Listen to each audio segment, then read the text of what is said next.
कई बार लोग ट्रेडिंग में घुसने से इसलिए डरते हैं क्योंकि उनको लगता है कि वो हैंडल नहीं कर पाएंगे लॉसेस को। कि psychology is even more important than your trading strategy. तो आपके हिसाब से अगर किसी को 3 बातों का ख्याल रखना हो तो क्या 3 होनी चाहिए ट्रेडिंग शुरू करते वक्त?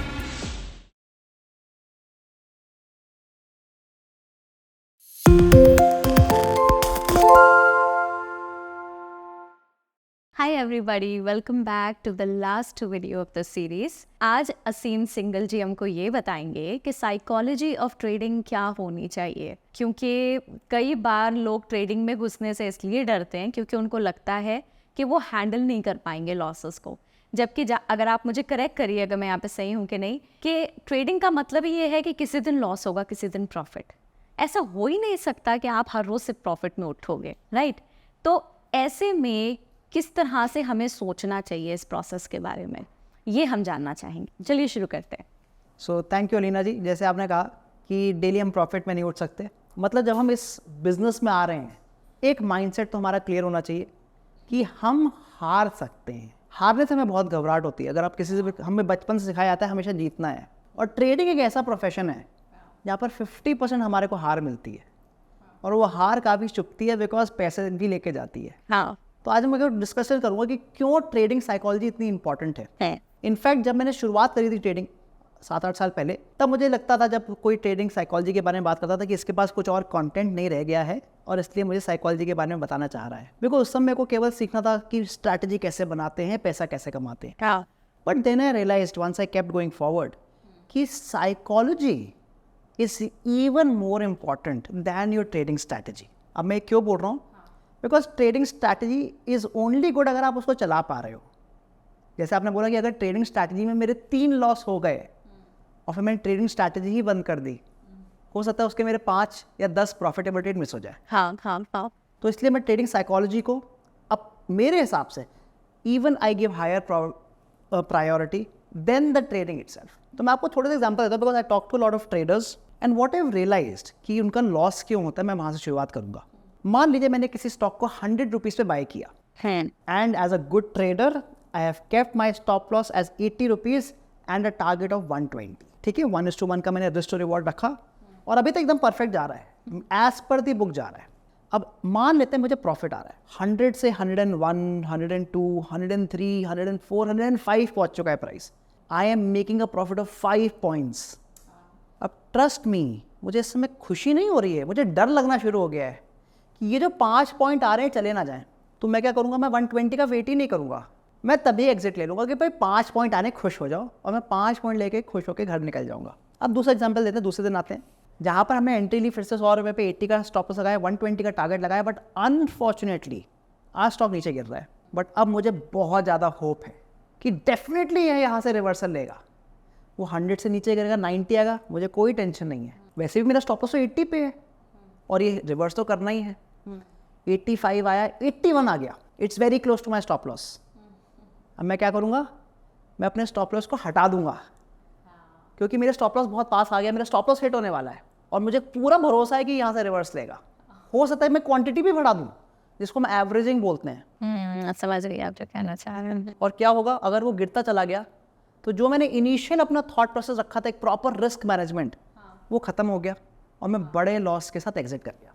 अभी सुनने में थोड़ा अजीब लग रहा है, बट मैं काफ़ी, मुझे श्योर है कि ऐसे हमारे काफ़ी ऑडियंस होंगे जिनके साथ ही हो चुका होगा, जहाँ पे प्रॉफिट हम ले रहे हैं छोटे छोटे, बट लॉसेस ले रहे हैं बड़े वाले, और उसकी वजह से पूरा महीना खराब हो रहा है। हाँ। तो ये ये हो जाना किसी के साथ। तो ये हमारा पहला रीज़न जो मैं आपको बताना चाह रहा हूँ कि क्यों हमारे लॉसेस होते हैं, जहाँ पे हम अपने रिस्क मैनेजमेंट के साथ ट्रेड नहीं करते, सोच के सही चलते हैं बट एंट्री करने के बाद वो सब भूल जाते हैं। दूसरा रीज़न है जिसको हम बोलते हैं फोमो, और ये स्पेशली सोशल मीडिया की वजह से बहुत ज़्यादा बढ़ चुका है। फोमो, जैसे बाकी लोगों को बता दूँ, FOMO is fear of missing out. अब मान लीजिए आप हम सारे स्टॉक्स को तो हम मॉनिटर कर नहीं सकते। हम सोशल मीडिया पे गए आराम से उस दिन खुश से, सडनली देखा कि सब लोग एक पर्टिकुलर स्टॉक के बारे में बहुत बात कर रहे हैं। उस स्टॉक का ABC नाम है, मान लीजिए ABC लिमिटेड, और सब लोग उसी के बारे में बात कर रहे हैं। सब कह रहे हैं मैंने आज इसको 100 पे खरीदा, 120 पे खरीदा। मैंने भी देखा कि चार्ट का क्या प्राइस चल रहा है, वो ऑलरेडी 200 रुपये पे हो चुका है। अब मैं उस समय इतना परेशान हुआ, मेरे कोई अकाउंट में ट्रेड नहीं लिया हुआ, मैंने ABC का नाम तक नहीं सुना हुआ है, बट परेशानी बहुत हो गई मेरे को कि मैंने क्यों नहीं ट्रेड लिया, बाकी लोगों ने ट्रेड में प्रॉफिट कैसे कमा लिया। या that's the fear of missing out. Because अब मैं क्या करूँगा, अब मैं वेट करूँगा, चलो देर आए दुरुस्त आए, घुस जाते हैं ट्रेड में और मैं 200 रुपये का भी स्टॉक खरीद लूँगा। हो सकता है बहुत ही ओवर प्राइस्ड हो। अब हो सकता है कि बहुत भी ओवर प्राइस्ड हो, बट उस समय तो ये लग रहा है कि बाकी लोगों ने खरीदा तो मुझे भी खरीदना चाहिए, और अनफॉर्चुनेटली वहीं पर वो गिरना शुरू हो जाता है। जहाँ पे लोगों ने 100 रुपये पे खरीदा था, मैं 200 पे खरीद रहा हूँ। जहाँ पे वो 200 पे बेच रहे हैं, मैं 200 पे खरीद के उसको लॉस में आउट एग्जिट ले रहा हूँ। अब कोई तो नुकसान ले ही रहा है ना, अगर कोई फायदा ले रहा है तो तो दैट इज अगेन, अब आप सोच रहे हो कि हाँ मैंने क्या स्ट्रैटेजी लगाई। मैंने स्ट्रैटेजी अपने मन से, शायद उस समय मैंने किसी इंडिकेटर को लगा के प्रूव अपने आप को कर लिया कि हाँ ये स्टॉक ऊपर जाने वाला है। शायद मैंने यहाँ पर एक किसी इंडिकेटर लगा के प्रूव कर लिया कि शायद ये स्टॉक ऊपर जाने वाला है, क्योंकि मैं अपने आप को खुद वैलिडेशन करना चाहता था कि I am doing the right thing. हमने देखा था पिछले वीडियोस में कि देयर आर ऑलमोस्ट 200-300 इंडिकेटर्स, तो कोई ना कोई इंडिकेटर जरूर मुझे बाइंग का एग्जांपल दे रहा होता। हाँ, बट मैं उसके हिसाब से नहीं जा रहा था। I was not playing the strategy, I was playing the FOMO. So that is another reason why we miss out. Third thing आपको बताता हूँ, छोटा सा एग्जाम्पल। जनरली उनके साथ होता है जब हम ट्रेडिंग एकदम शुरू कर रहे होते हैं। हमने ट्रेडिंग शुरू करी, और जिसको बिगनर्स लग बोलते हैं, हमने शुरुआत तो करी 100 रुपये से। अगेन हमने रिस्क मैनेजमेंट की, हमने अब हमारी जो सीरीज उसी को देखा, रिस्क मैनेजमेंट समझा, और केवल 1000 रुपये के रिस्क हमने ट्रेड करना शुरू कर दिया, और पहले 3 ही ट्रेड प्रॉफिटेबल हो गए। वाह। अब हमें लगा कि अब तो हमें आ चुका है सब कुछ, हम 1000 रुपये से क्यों रिस्क ले रहे हैं, सीधे 10,000 का रिस्क लेते हैं, हाँ, जिसको हम बोलते हैं ओवर कॉन्फिडेंस। तो पहले जो 3 ट्रेड थे वो 1000 रुपये के प्रॉफिट लिए हमने, 3000 रुपये कमा लिए। और जब हमने बड़ा रिस्क लिया ओवर कॉन्फिडेंस में, वो लूज कर दिया। तो जबकि हमारे 3 प्रॉफिटेबल और 1 लॉस मेकिंग ट्रेड है, बट पैसे चले गए हमारे। नेट लॉस आ गया आपका। तो ये ओवर कॉन्फिडेंस का इशू हो गया।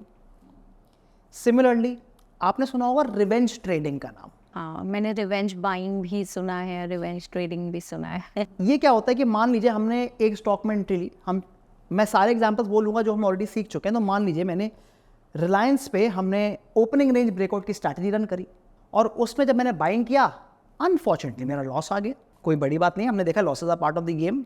बट लॉस आने के बाद अब मेरे को है कि भाई मैं रिलायंस आपसे ही पैसे कमा के जाऊँगा आज। तो पहला लॉस आया 100 रुपये का, फिर मैंने ट्रेड ले लिया, जबकि अब कोई स्ट्रैटेजी नहीं बोल रही कि मेरे को ट्रेड लेना है, बट मेरे को रिवेंज है इस स्टॉक से। इसी पे गुस्सा है सर जी। तो मैंने फिर ट्रेड लिया, दूसरा भी लॉस हो गया, तीसरा भी लॉस हो गया। इनफैक्ट जो सबसे बड़े लॉसेस होते हैं वो रिवेंज ट्रेडिंग की वजह से होते हैं, बिकॉज हम वहाँ पर कोई रिस्क मैनेजमेंट कर ही नहीं रहे होते। हम केवल अपने ईगो ट्रेडिंग कर रहे होते। हाँ, तो आप समझ सकते हैं कि कितने सारे हमारे इश्यूज रहते हैं। Greed, over confidence, revenge trading, मतलब जितने भी इमोशंस हमने नाम सुने हैं, ये इन ट्रेडिंग हमारे अगेंस्ट काम कर रहे होते हैं। तो हम लोग को इन सारे इमोशंस को बड़ी स्ट्रांगली पकड़ के रख चलना पड़ेगा अगर हमारे को ट्रेडिंग में प्रॉफिट कमाना है। तो आपके हिसाब से अगर किसी को 3 बातों का ख्याल रखना हो तो क्या 3 होनी चाहिए ट्रेडिंग शुरू करते वक्त? जो मेरी टॉप 3 में अगर आपको बातें बताऊं कि हम लोग कैसे इन इमोशंस को भी चेक में कर पाएँ और एक अच्छे एक्चुअल जो भी हमने चीज़ सीखी उसको इम्प्लीमेंट कर पाएँ। First thing is to have a journal. Journal का मतलब होता है कि जो मैं ट्रेड ले रहा हूँ मैं उसकी एग्जैक्टली उसको अपनी एक एक्सेल बनाऊंगा और उसमें लिखूंगा। अच्छा, कि मैंने ये ट्रेड कितने बजे लिया, किस स्टॉक में लिया, what was my entry price, what was my exit price, मेरा कितना इसमें रिस्क था। जैसे हमने रिस्क मैनेजमेंट की एक्सेल बनाई थी, similarly but for every trade. Okay, कि हम कितने पॉइंट पे एंट्री ले रहे हैं, क्यों एंट्री ले रहे हैं, हम क्यों एग्जिट ले रहे हैं, क्या रीजनिंग थे मेरे, मतलब मेरे उस थॉट प्रोसेस उस दिन जिस दिन मैं ट्रेड ले रहा हूँ, what was going on in my mind, मैं वो एक्सेल में लिखना चाह रहा हूँ, द इंटायर थिंग। ओके, अब मैं ये डेली बनाऊंगा। हाँ, 1 महीने 2 महीने 3 महीने के बाद हो सकता है मेरा जो जर्नल हो वो 50 60 70 लाइनों का जर्नल बन जाए। ये एक तरह की मेरी बाइबल बन चुकी है जो मैंने एक्चुअल ट्रेड लिए हैं। इनमें प्रॉफिट मेकिंग ट्रेड भी होंगे, इनमें लॉस मेकिंग ट्रेड भी होंगे, बट वेरी इंपॉर्टेंटली इसमें वो वाले भी ट्रेड होंगे जो मैंने गलती करी है, जहाँ पर मैंने कोई ना कोई गलती रिवेंज ट्रेडिंग या कुछ कर दिया है। तो सेकेंड काम है, अब हमने एक बार जब जर्नल बना ली अपनी, to go through these trades again, try to figure out कि आपने गलतियाँ कहाँ करी हैं। पहली चीज़ तो आप ये देखिए कि जो आपके प्रॉफिटेबल ट्रेड है उनमें प्रॉफिट क्यों आया। हमारे को देखिए ट्रेडिंग है and it's a very lonely business, तो अपने आप को खुश भी करना है and you should pat your back. If you are doing good, you are sticking to the strategy, that's a good thing. Even if you are getting a loss but you are sticking to the strategy, that's also a good thing. है, but आपको वो भी देखना कि आपके कौन से trades में लॉस हुआ है जो आपकी स्ट्रैटेजी ने नहीं बताया, but because of your mistake, या फिर आपने जल्दी एग्जिट ले लिया, फिर एग्जिट लेने में देर कर दी, तो वो आपको वो भी देखना है कि आपने गलतियाँ क्या करी। तो हमारी पहली चीज़ हो गई जर्नल बनाएंगे। सेकेंड चीज़ हो गई हम उसको देखेंगे कि हमारे कौन से प्रॉफिटेबल ट्रेड थे, कौन से loss making trade, but more importantly कौन से ट्रेड सही लिए और कौन से गलत लिए। थर्ड थिंग जो आपने पूछा, review your strategy and your risk management parameters. जब आपके पास 50-60 ट्रेड हो जाते हैं और मान लीजिए आपको लॉस हो रहा है, अगर तो ये लॉस आपके रिस्क पैरामीटर के अंदर है, मतलब आपने सोचा था कि मैं पूरे महीने ट्रेड करूंगा, मैक्सिमम मैं 5% का रिस्क ले सकता हूँ, और unfortunately it was a loss making month और आपका 3% का रिस्क हो गया, that means you have actually done a good thing, you have stuck to your basics.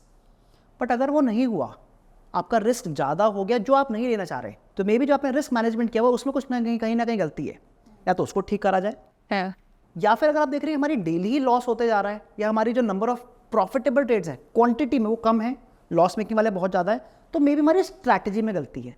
या तो हम सही इंडिकेटर को यूज़ नहीं कर रहे, सही तरीके से यूज़ नहीं कर रहे, सही स्टॉक्स पर यूज़ नहीं कर रहे, सही चार्ट पैटर्न्स यूज़ नहीं कर रहे, तो हमारे को उसको रिव्यू करना चाहिए। सो दैट आई वुड से द टॉप 3 पार्ट्स जहाँ पे हमने जर्नल को बनाया, उसमें सेग्रीगेट करें हमारे profitable loss making trades and correct and wrong trades, and then review the strategies and the money management जो हमने सीखा है कि क्या ये सब कुछ मैच कर रहा है कि नहीं। ये तो मैं कहूँगा कि मेरे हिसाब से सबसे 3 इंपॉर्टेंट चीज़ें हैं, बट उसके अलावा 2 और इंपॉर्टेंट चीज़ें। ओके। जब मैं शुरुआत कर अपनी ट्रेडिंग की, उस समय unfortunately there were not too many traders और मेंटर्स बहुत कम थे, सब लोग अपने आप ट्रेडिंग करते थे। उस समय सोशल मीडिया का ज़माना भी इतना नहीं था। तो मैं यहाँ पे सब लोगों को सलाह देना चाहूँगा कि आपके पास कोई ना कोई मेंटर ज़रूर होना चाहिए, because when you have a mentor जहाँ जिनसे आपकी गुड रैपो हो, आपका कोई भी क्वेश्चन है at least you can get that answered. छोटा सा ले लेते हैं, काफ़ी बार लोगों को यही कन्फ्यूजन हो जाता है कि अगर रोल ओवर कैसा करा जाता है। फॉर एग्जाम्पल अगर हम फ्यूचर्स या ऑप्शंस की बात करें तो रोल ओवर क्या होता है, तो ये छोटे छोटे क्वेश्चंस हैं कि अगर आज कोई स्टॉक बैन में आ गया है तो मैं क्या करूँगा स्टॉक का। हाँ। अगर कोई स्टॉक 52 वीक हाई है तो क्या मुझे बाइंग करनी चाहिए कि सेलिंग करनी चाहिए। Now these are very basic questions, but ये बेसिक इसलिए अगर आपको आंसर आता है, अगर आपको नहीं पता तो आपके लिए बहुत टफ क्वेश्चन है ये। सो हैव अ मेंटर जिससे आप बात कर सकें, have a very good relationship with him. So try to find a good mentor for yourself. ये कैसे मिलेगा? I would say start with learning and figuring out कि आपको किस तरह का मेंटर चाहिए। Go through let's say YouTube videos, go through video like this, जहाँ पे आप समझें कि ठीक है ये जो बता रहे हैं इनकी और मेरी जो वेवलेंथ है वो मैच कर रही है। This is I understand him, because her mentor का जो बोलने का तरीका है, जो वो समझाने की कोशिश करते हैं, कैन बी वेरी डिफरेंट। कुछ मेंटर होते हैं जो बहुत अग्रेसिव होते हैं, which is not wrong, and some are very conservative. So आपको उस तरह के ट्रेडर चाहिए जो आपकी तरह की ट्रेडिंग करना चाहते हैं या जो आपकी तरह की ट्रेडिंग समझते हैं, and then try to contact them and figure out कि कुछ अगर आपसे बात हो पाए। So that I would say that's a very important thing. And the last and the most important, keep learning. Trading ऐसी चीज़ है जहाँ पे कभी भी हम सब कुछ नहीं सीख सकते। हमने इस छोटी सी 6 सीरीज़ की वीडियो में काफ़ी चीज़ सीखने की कोशिश करी है, बट अभी हमारा फ्यूचर्स रह गया है, अभी हमारा ऑप्शंस रह गया है, अभी हमने एमसीएक्स के बारे में कुछ बात नहीं करी, अभी हमने करेंसी के बारे में बात नहीं करी, हमने स्कैल्पिंग नहीं सीखा, हमने बहुत चीज़ें नहीं सीखी। तो सीखने की कभी कुछ अंत नहीं है। सो मैं सबको जरूर बोलूँगा कि सीखते जरूर रहें and try to keep spreading this knowledge of trading. Thank you very much. बहुत ही पावर पैक्ड थे ये सारे वीडियोस एंड मैंने बहुत कुछ सीखा है। एंड आई एम श्योर जितने भी लोग इन सारे वीडियोस को देखेंगे, ऑब्वियसली पेशेंस चाहिए बिकॉज हाई डोज इन्फॉर्मेशन है। मतलब इसमें वो नहीं है कि कुछ फन एंड फ्रॉलिक एंटरटेनमेंट चल रहा है तो मन लगा रहेगा। ऑब्वियसली पेशेंस चाहिए है to understand things that are difficult. तो जो लोग अच्छे से देखेंगे, आई एम श्योर वो अच्छे से स्टार्ट तो कर पाएंगे। I hope so, I hope so. Thank you very, very much. And if there's anything last moment you want to say to our audiences. So मैं ये बोलना चाहूँगा कि as I said, keep learning and keep trying out. देखिए डरिए मत। Trading जैसे मैंने कहा इज़ अ बिजनेस जहाँ पर आपके लॉसेस भी होंगे। Take them in your stride, keep them as a learning curve, और अगर लॉस हो जाए परेशान नहीं होना है, and keep learning and all the best. Thank you very much. So I guess that's it. सब कुछ कवर कर लिया हमने, जो भी हमारे टारगेट में था, जो भी हमें आपको बताना था, सिखाना था। आप आई होप आप लोग सीख रहे हैं, and do let us know if you liked all these videos and if you appreciate this series. Thank you very much. So that's a wrap up. Thank you. All right. Bye. Bye-bye. Bye bye.